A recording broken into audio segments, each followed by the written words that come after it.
സജിത്ത്, നമ്മൾ ആദ്യം ആരംഭിക്കുന്നത് ആലപ്പുഴയിൽ നിന്നാണ്. അതോടൊപ്പം ആലത്തൂരും പരിശോധിക്കുന്നുണ്ട്, കോട്ടയവും പരിശോധിക്കുന്നുണ്ട്. അങ്ങനെ കേരളത്തിന്റെ ഒരു പൊതുചിത്രത്തിലേക്ക് വരുമ്പോൾ തെക്ക് മുതൽ വടക്ക് വരെയുള്ള ഓരോ മണ്ഡലങ്ങളിലേക്കും ഞങ്ങൾ സസൂക്ഷ്മം ഇറങ്ങിച്ചെല്ലുകയാണ്. അതിൽ ഒരുപക്ഷെ സജിത്ത്, നമുക്ക് ആലപ്പുഴയിൽ നിന്ന് ആരംഭിക്കാമെന്ന് തോന്നുന്നു. കാരണം കഴിഞ്ഞ ദിവസം രാഷ്ട്രീയ കേരളം ചർച്ച ചെയ്തത് നമ്മുടെ വാർത്തയായിരുന്നു. അതിന്റെ കാരണവും നമ്മൾ ഇന്നലെ തന്നെ പറഞ്ഞതാണ്. അതായത് SNDPക്ക് ഈഴവ വോട്ടുകൾക്ക് വലിയ സ്വാധീനമുള്ള ആലപ്പുഴയിൽ SNDPയുടെ യോഗം ജനറൽ സെക്രട്ടറി വെള്ളാപ്പള്ളി നടേശൻ എന്തുകൊണ്ട് മൗനം പാലിക്കുന്നു എന്ന് രാഷ്ട്രീയ കേരളം ഒന്നടങ്കം ചോദിച്ചിരുന്നു. ആ ചോദ്യത്തിന് രാഷ്ട്രീയ കേരളത്തിന് നമ്മളാണ് ഉത്തരം നൽകിയത് സജിത്ത്. അതുകൊണ്ട് തന്നെ ആ രാഷ്ട്രീയ സാഹചര്യത്തിൽ നിന്ന് ആരംഭിക്കാം. ഇത്തവണ കേരളം ജനവിധി എഴുതുമ്പോൾ എല്ലാ മണ്ഡലങ്ങളും സുപ്രധാനമാണ്, തർക്കമില്ല. പക്ഷേ അതിൽ ഏറ്റവും പ്രാധാന്യമുള്ള മണ്ഡലങ്ങളിൽ ഒന്നാണ് ആലപ്പുഴ. കിഴക്കന്റെ വെനീസ് ഇത്തവണ ജനവിധി എഴുതുമ്പോൾ അതിന് കൃത്യമായ ചില സൂചകങ്ങളുണ്ട്. അതിലേക്ക് തന്നെയാണ് വിശദമായി തന്നെ പോകുന്നത്. അഭിലാഷ് സൂചിപ്പിച്ച പോലെ ആലപ്പുഴ, ആലത്തൂർ, കോട്ടയം, കോഴിക്കോട് ഈ മണ്ഡലങ്ങളിലേക്ക് പോകുന്നു. ശരണ്യ സ്നേഹജനുണ്ട്, മിഥുനുണ്ട്, MG മിഥുൻ ചേരും, ഒപ്പം G ശ്രീജിത്ത് ഉണ്ടാവും, സുദ്വി വിശ്വനാഥൻ ഉണ്ടാവും. അങ്ങനെ വിശദമായി തന്നെ ഞങ്ങൾ ഈ ആദ്യ മണിക്കൂറുകൾ കടക്കുകയാണ്. തുടക്കത്തിൽ സൂചിപ്പിച്ച ആലപ്പുഴയിലേക്ക് തന്നെ. അവിടെ ശരണ്യ, കഴിഞ്ഞ തെരഞ്ഞെടുപ്പിൽ, അതായത് 2019 ലോക്സഭാ തെരഞ്ഞെടുപ്പിൽ ഇന്ത്യയുടെ ചിത്രത്തിൽ നിന്ന് വ്യത്യസ്തമായിരുന്നു കേരളം എന്നത് നമുക്കെല്ലാം അറിയാം. രാഹുൽ ഗാന്ധിയുടെ വരവ്, അദ്ദേഹം പ്രധാനമന്ത്രിയാകുമെന്ന തരത്തിലുള്ള UDF ക്യാമ്പിന്റെ പ്രചാരണം, അവിടെ നിന്ന് കേരളം ഒന്നാകെ വലത്തേക്ക് ചാഞ്ഞപ്പോഴും മാറി നിന്ന, കനൽ ഒരു തരിയായി നിന്ന മണ്ഡലം ആയിരുന്നു ആലപ്പുഴ. ആ മണ്ഡലത്തിൽ അവസാനവട്ട പ്രചാരണത്തിലേക്ക് മുന്നണികൾ എത്തുമ്പോൾ ഏറ്റവും ഒടുവിലത്തെ ട്രെൻഡ് എന്താണ് ശരണ്യ?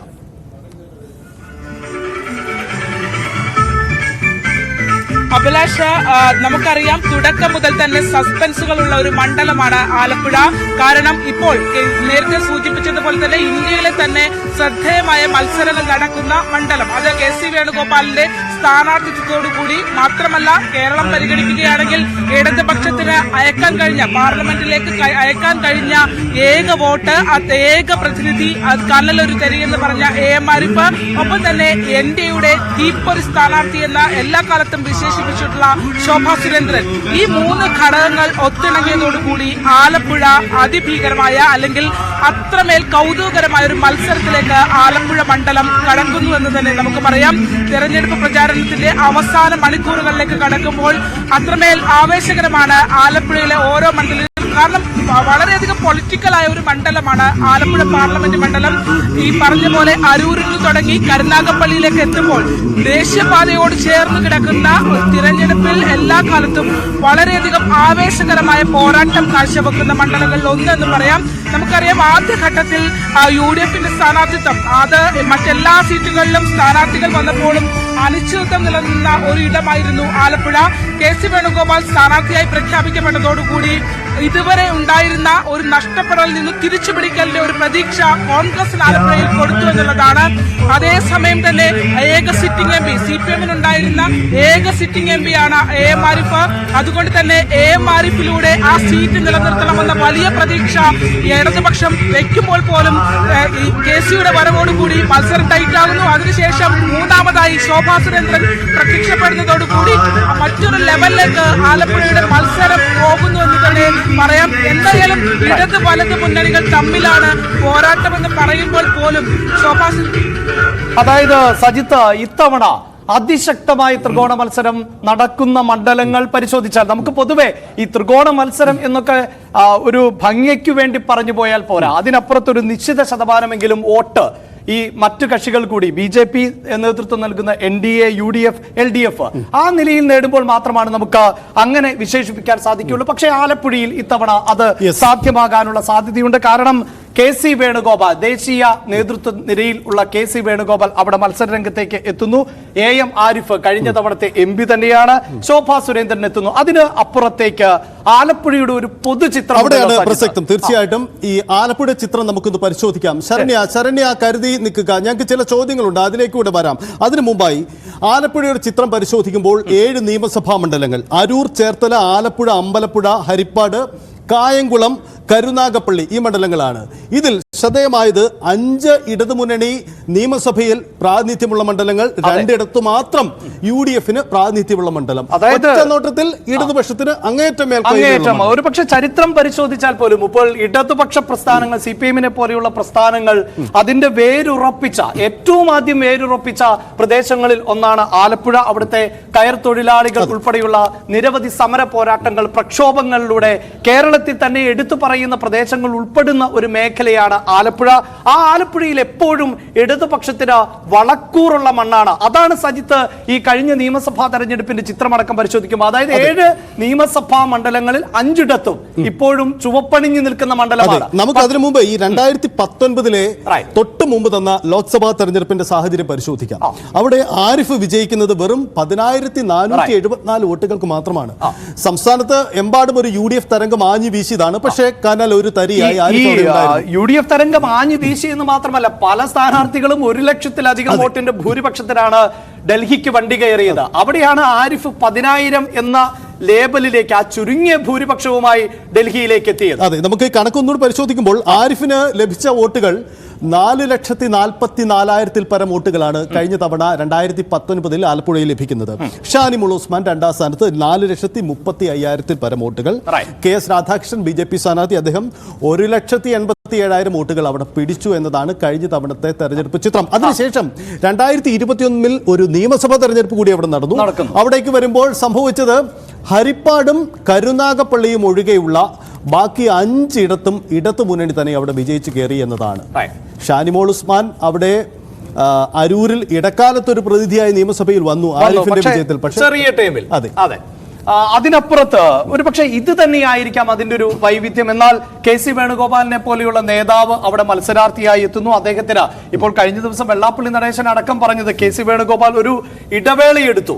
ആ ഇടവേളയിൽ പോലും അദ്ദേഹത്തിന്റെ ബന്ധങ്ങൾ നഷ്ടപ്പെട്ടിട്ടില്ല. അദ്ദേഹത്തിന് ഇപ്പോഴും സാമുദായിക നേതാക്കളുമായി ബന്ധങ്ങളുണ്ട്, കുടുംബപരമായ ബന്ധങ്ങളുണ്ട്, അവിടുത്തെ സാമൂഹ്യ രംഗത്ത് പ്രവർത്തിക്കുന്ന പ്രമുഖരുമായി ബന്ധങ്ങളുണ്ട്. അങ്ങനെ ആലപ്പുഴ ഇത്തവണ ഒരു ആശയക്കുഴപ്പം ഉണ്ടാക്കുന്നുണ്ടോ സജിത്ത്?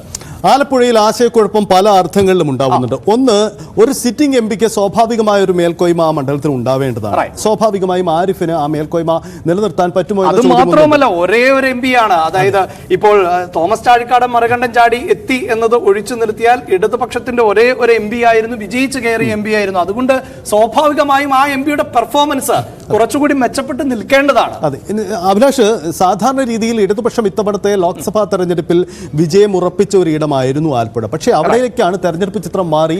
അവിടേക്ക് ഈ KC വേണുഗോപാലിന്റെ കടന്നുവരവ് അത് വന്നതോടുകൂടി ഞങ്ങൾ ആ മണ്ഡലം പിടിച്ചു എന്ന പ്രതീതിയിലേക്ക് അതിനെ എത്തിക്കാൻ ഒരു പരിധി വരെ ഇത്തവണ ഈ UDF-ന് കഴിഞ്ഞിട്ടുണ്ട്.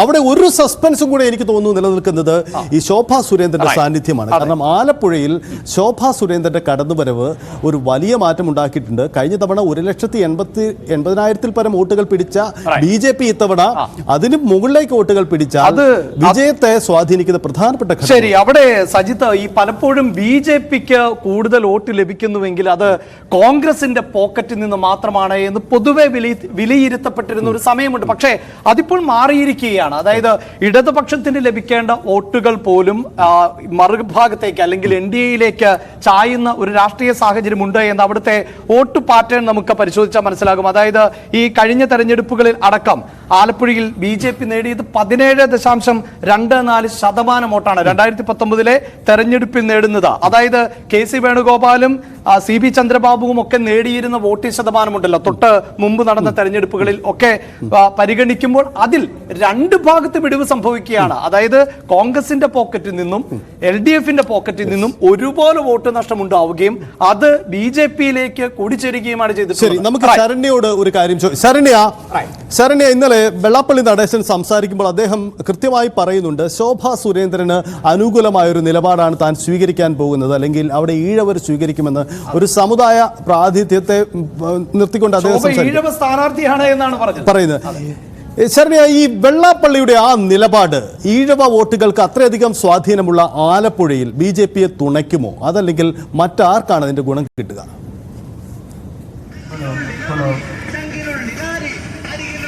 ഏറ്റവും പ്രതിസന്ധി നേരിടാൻ പോകുന്നത് LDF ആണെന്ന് നമുക്ക് പറയാം. കാരണം ഇടത് വോട്ടുകളാണ് എല്ലാ കാലത്തും ഈഴവ വോട്ടുകളായി നിൽക്കുന്നത്. കഴിഞ്ഞ തവണത്തെ കണക്കുകൾ നമ്മൾ പരിശോധിക്കുകയാണെങ്കിൽ ഏറ്റവും അധികം ലീഡ് നൽകുകയും ആരിഫിനെ ഒരു സേഫ് സോണിലേക്ക് എത്തിക്കുകയും ചെയ്തത് ചേർത്തല മണ്ഡലമാണ്. ആ ചേർത്തല മണ്ഡലത്തിൽ സ്വാഭാവികമായും ഈ പറഞ്ഞ ഇപ്പോൾ നമുക്ക് തോന്നാം ഒരുപക്ഷെ വെള്ളാപ്പള്ളി പറഞ്ഞാൽ ആരെങ്കിലും വോട്ട് ചെയ്യാതിരിക്കുമോ, മാറ്റിക്കുത്തുമോ എന്നൊക്കെ നമ്മൾ ചിന്തിക്കാം. പക്ഷേ ചേർത്തല കൃത്യമായ ഒരു സ്വാധീനം അവർക്കുള്ള, എന്നാൽ ഇടതുപക്ഷവുമായി എപ്പോഴും SNDP ചേർന്ന് പോകുന്ന ഒരു സ്ഥലം കൂടിയാണ് ചേർത്തല മണ്ഡലം.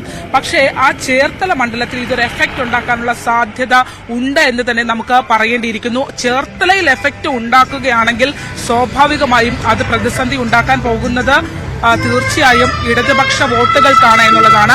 മാത്രമല്ല പലയിടങ്ങളിലും ഇടത് കോട്ടയായിരുന്ന പലയിടങ്ങളിലും ഈ പറഞ്ഞ ഭരണവിരുദ്ധ വികാരത്തെയൊക്കെ മറികടന്ന് AM ആരിഫിന് മുന്നേറാൻ കഴിഞ്ഞ ഒരു സാഹചര്യം ഉണ്ടായിരുന്ന ഘട്ടം ആ പ്രതീക്ഷകൾക്ക് മങ്ങലേൽക്കുന്ന ഒരു രീതിയിലും UDF പ്രതീക്ഷകൾക്ക് കുറച്ചുകൂടി പ്രതീക്ഷകൾ നൽകുന്ന രീതിയിലുമാണ് അത്തരത്തിൽ ഇങ്ങനെ ഒരു പ്രഖ്യാപനം അല്ലെങ്കിൽ ഇങ്ങനെ ഒരു തുറന്നു പറച്ചിൽ വെള്ളാപ്പള്ളി നടേശൻ നമ്മളോട് നടത്തിയതിലൂടെ വരാൻ പോകുന്നത്. നമ്മൾ ഈ പറയുന്ന രീതിയിൽ ഒരു സാമുദായിക നേതാവ് പറഞ്ഞാൽ വോട്ട് ചെയ്യുമോ എന്നൊക്കെ ചോദിച്ചാൽ, പക്ഷേ SNDP കോളങ്ങളിൽ ഇത്തരത്തിൽ പരസ്യ പ്രചാരണത്തിന് ഇറങ്ങുന്നില്ല എന്ന് പറയുമ്പോൾ പോലും രഹസ്യ നീക്കങ്ങൾ ഉണ്ട് എന്ന് തന്നെയാണ് നമുക്ക് മനസ്സിലാക്കാൻ കഴിയുന്നത്. അതുകൊണ്ട് തന്നെയാണ് പ്രീതി നടേശൻ അടക്കമുള്ള ആളുകൾ ചേർത്തലയിൽ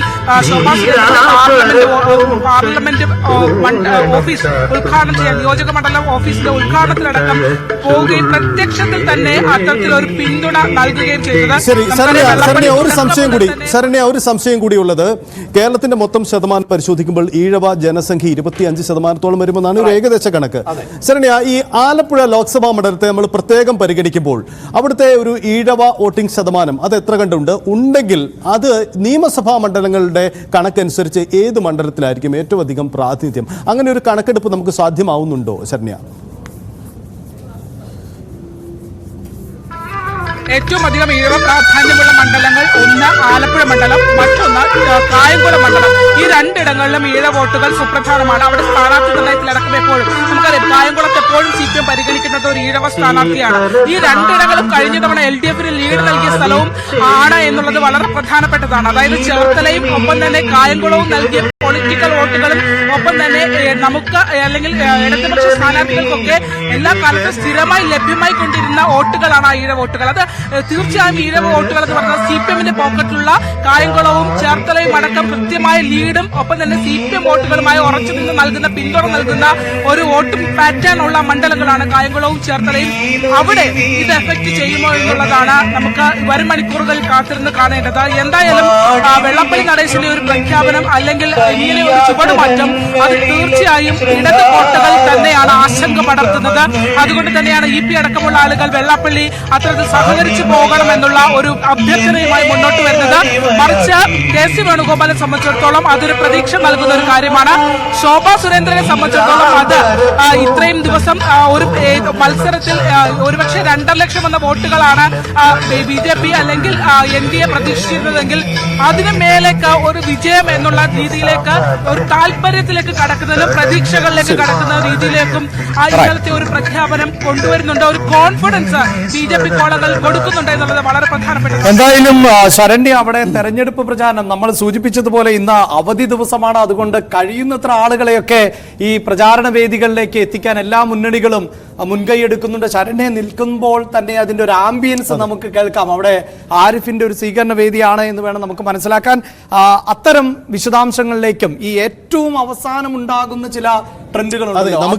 നമ്മൾ പരിശോധിച്ചത് വെള്ളാപ്പള്ളിയും ഈഴവ സാന്നിധ്യവുമാണ്. ഇനിയും നിരവധി ഘടകങ്ങൾ പരിശോധിക്കാനുണ്ട്. നമുക്ക് തീർച്ചയായും അതിലേക്ക് ആഴത്തിൽ തന്നെ തിരികെ എത്താം ഇടവേളയ്ക്ക് ശേഷം.